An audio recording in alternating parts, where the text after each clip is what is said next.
you people want to discuss, can you consider re-establishing the liquor licensing court and don't leave it to the county government alone?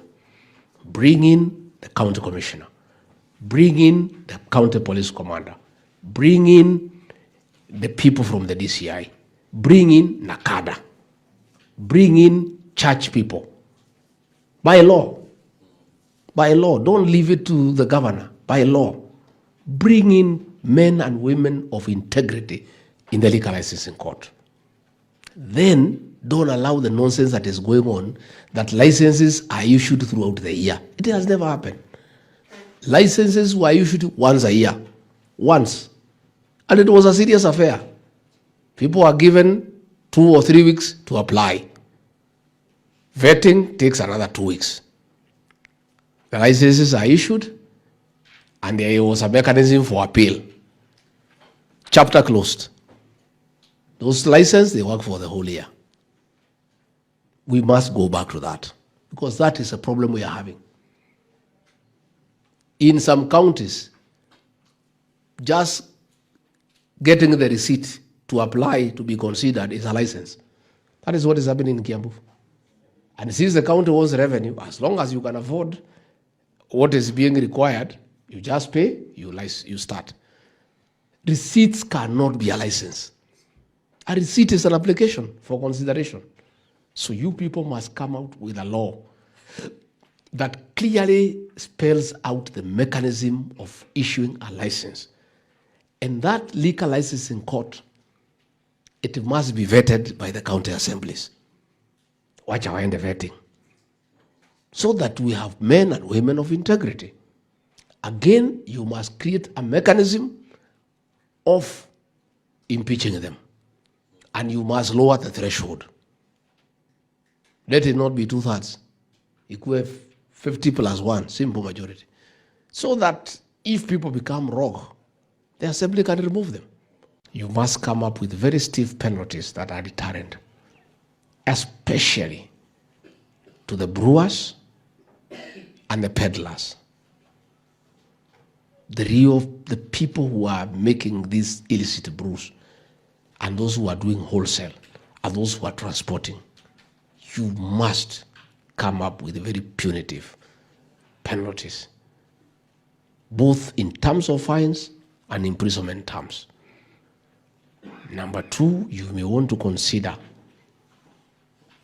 what to do with vehicles that are impounded, transporting drugs and illicit alcohol within your county. You may want to consider that those vehicles are forfeited to the county government so that it's deterrent.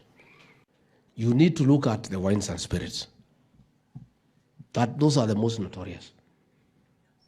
You want to ask yourself, why do you want wines and spirits that are selling intoxicating products? Do you want to allow them to operate throughout? Why don't you regulate them? Why don't they open for a few hours after work? Why do you want them to sell from morning? Because these are the people selling people sachets. They are the ones who are selling this to our school children. And you must also come up with a very heavy penalty for anybody caught selling alcohol and those things to school-going children and minors. Very heavy penalty. So that ukiamua kuuzia mtoto wa shule, you know what it means. It must be very heavy. We have had a very big weakness on licensing. Since the county governments came into place, this exercise was being done by NACADA and the county commissioners and the district commissioners then. It was a very serious exercise. I served in that government myself, that administration.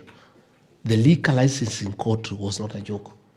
It was a very serious affair chaired by the district commissioner. And they were very responsible people. They will never license kiosks to be bars.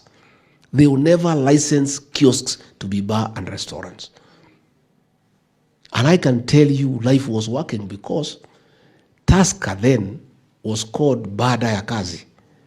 It has now changed Badala ya Kazi. Now, hizi mabaa magavana wamefungua kwa kijiji,